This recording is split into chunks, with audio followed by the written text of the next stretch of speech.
because the road to hell is paved with good intentions.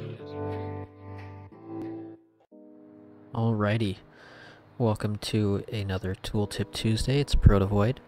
My lovely wife is having an anxiety attack in the corner while I record this, and she flipped me off. I feel like it's nice to, I don't know, annotate what goes on in my life while I record these. My wife is a huge introvert, and so she gets anxiety when I try and call people for her. So she's turning red in the corner right now. It's pretty funny. So today is going to be over amnesic operations. Wait, what was I doing? If you couldn't guess by some of the comments on my story or previous posts this week, it is about amnesic operating systems. One in particular today, I'll go over a security-focused operating system next week, and then I will follow that up with a look or overview of anonymous online surfing using Tor. Today I won't go over too much of what Tor is, more just what Tails is, a quick overview on how to set it up and what it is. So we're going to go over a quick introduction of Tails, the uses, a quick installation, how-to, the conclusion, and then I'll do a quick demo of it, just what it looks like. So the first one is in the introduction. What is Tails? Tails actually stands for the Amnesic Incognito Live System.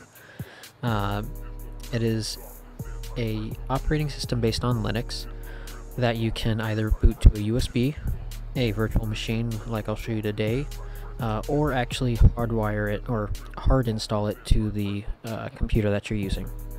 However, I don't suggest the latter two options, and neither really do the users and producers of Tails.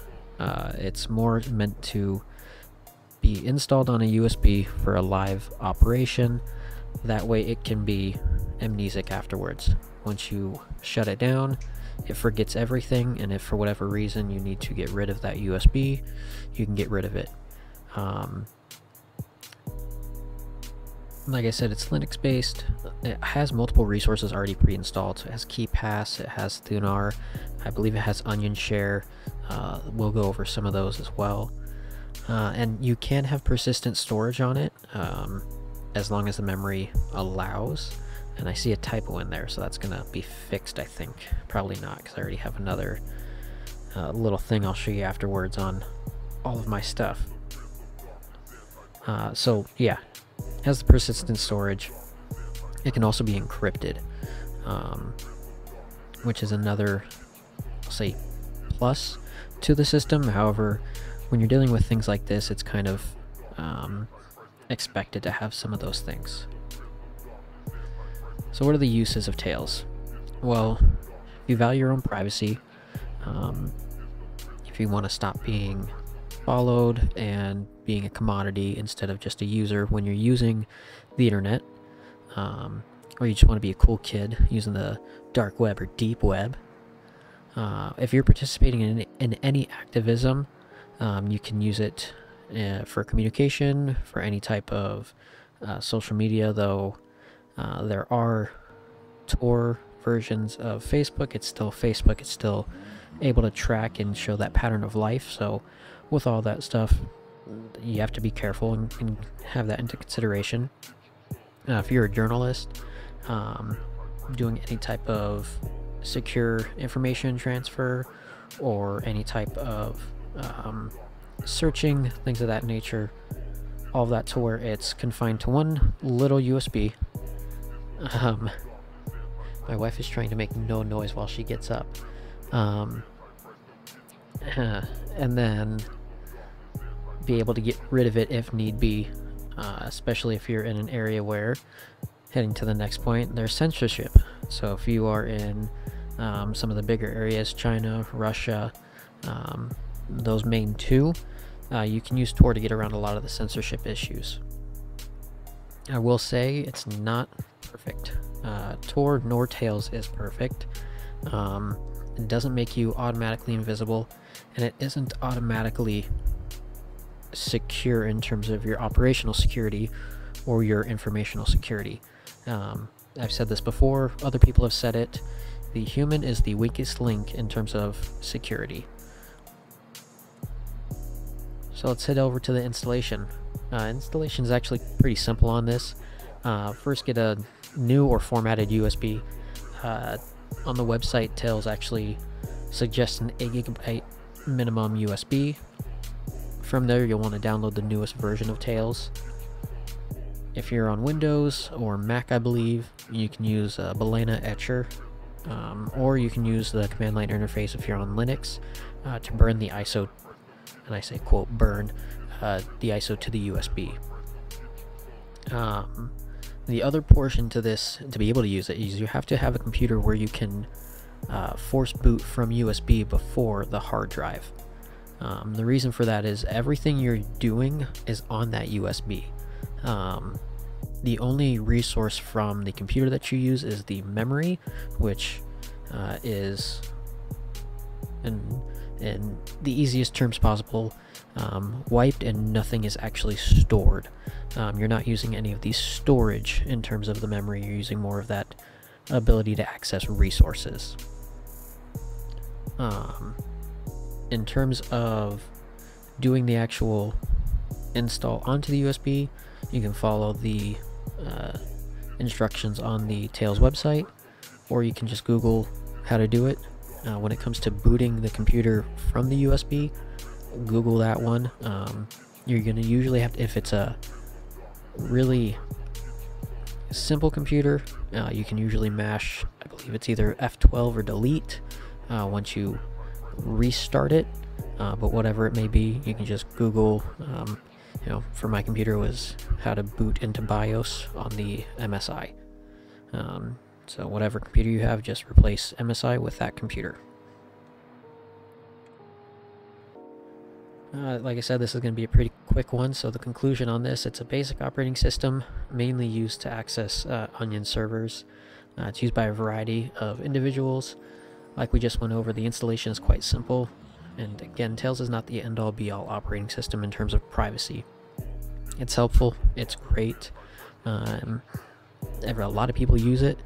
I used it for the longest time, and then I found what we would go over next week, or what we will be going over next week, and that's more what I choose to use now. Like I said, I'm not going to give that one away, so we'll go over that next week. Here's my stuff. If you haven't seen it, it's there. We're going to take a quick sidetrack over here, and I'm actually going to go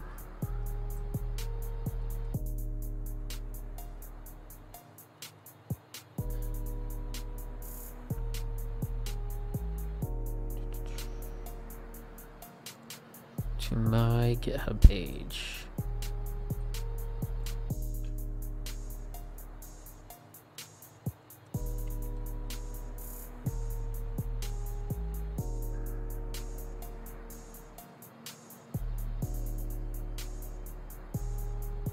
If I can actually get it to load,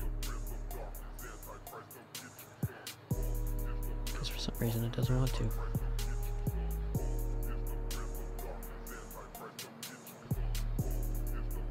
There we go. And no, your screen isn't messed up, I just have a little image over everything. Pretty simple here.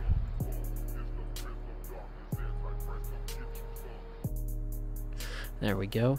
So if you go here, github.com/protovoid, capital P, capital V, and the O is actually a 0, /tooltips, or if you go into or onto my website, it'll be on here. But I have my tooltips in PDF form. So I have the harvester, which we did a couple weeks ago, and then honeypots, which I believe was the last video I did. If you click on it, it'll open it here. You can scroll through and look at all the fun things. The only thing I ask is that if you do use this and you post anything with this on Instagram, tag me in it. And then if you use it anywhere else, just copy the link to my Instagram on there, on whatever post that is.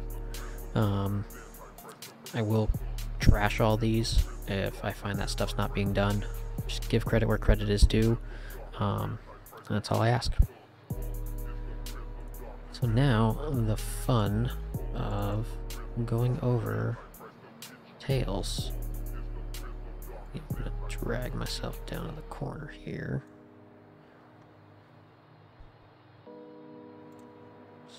Switch. So, you know what? I'm gonna hide my face actually. So, imagine you plugged in the USB, booted it up from the USB, that's what you would get. And then it'll load from here. Ignore the little weird mouse, that's just a thing with VirtualBox.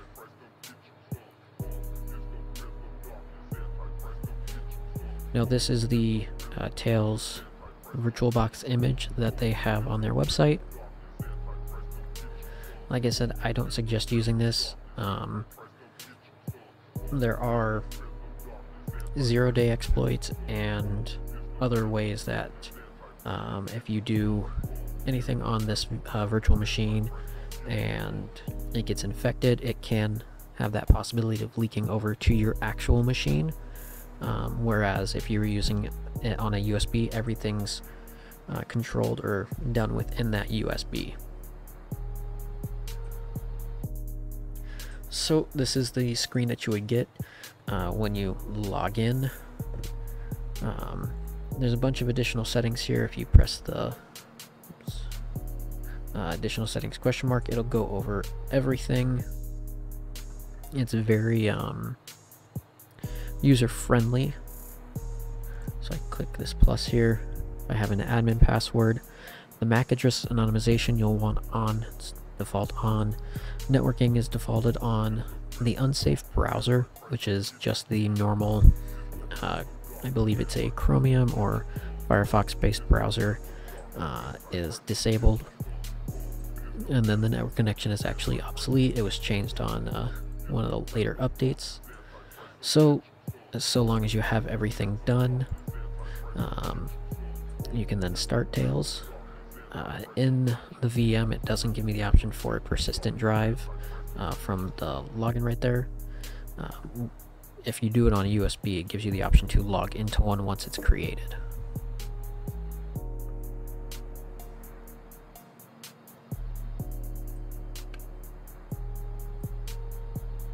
So on the virtual machine, this will pop up.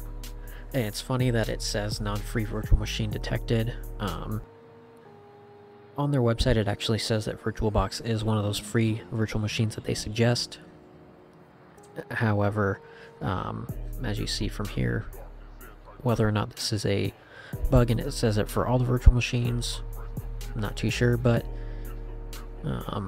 if you click the Learn More button, it'll give you an idea of all the issues that they say comes with this. So I'm just going to click that X. You want to open the Onion circuits. Oh, sorry, not that. You want to open the Tor browser, sorry, and then open Tor connection. And it'll give you the option to connect to it automatically or hide the local network, or hide it to your local network. The difference between the two is where it comes in that it's not super private is your ISP will still show that you're using Tor. You can connect to different bridges and kind of circumvent that to where it shows that you're coming from a normal IP and you're going to normal addresses. Again, one of those little things that could mean a huge difference depending on what your situation is. So if you would go through. I have a terrible aspect ratio chosen. You go through, there's a little check button down there.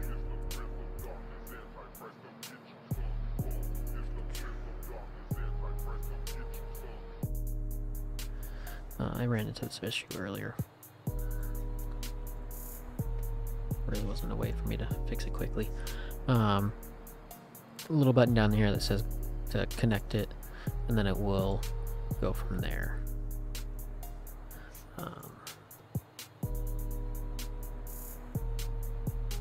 Go here. I'm gonna pause this. All right, I'm back. Figured it out. So you connect, and then it'll go through here and connect to everything. It might have me fix the clock. Yeah, oh, it didn't. So you would start it. The one big thing is if you make the actual browser full screen, it actually negates some of the privacy. I don't know if it still gives you the warning, so we're going to check. It doesn't.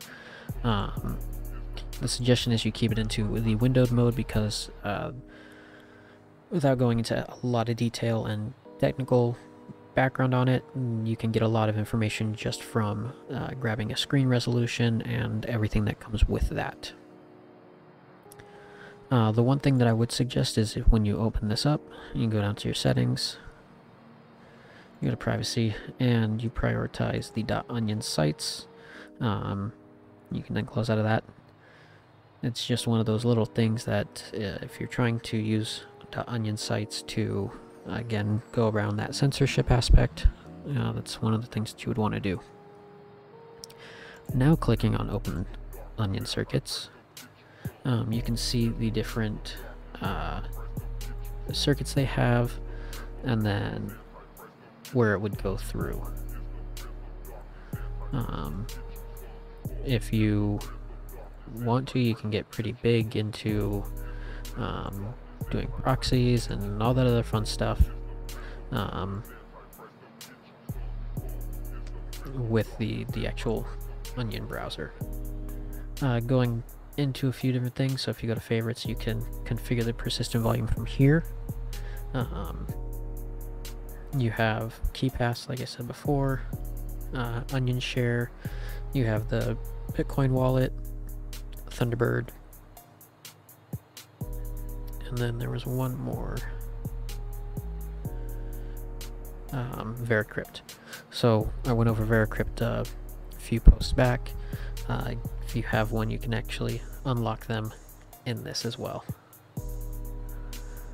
So that is everything that I'm going to go over for that. I appreciate you guys watching these.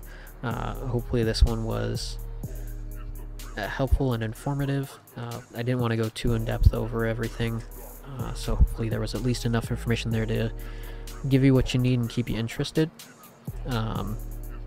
Please leave a like, a comment, something down below so I know that you find this either helpful, and if you don't find it helpful, let me know. I won't know unless you tell me. So whatever time it is, whatever day it is, I thank you for watching and hope you have a great rest of your day. Because the road to hell is paved with good intentions.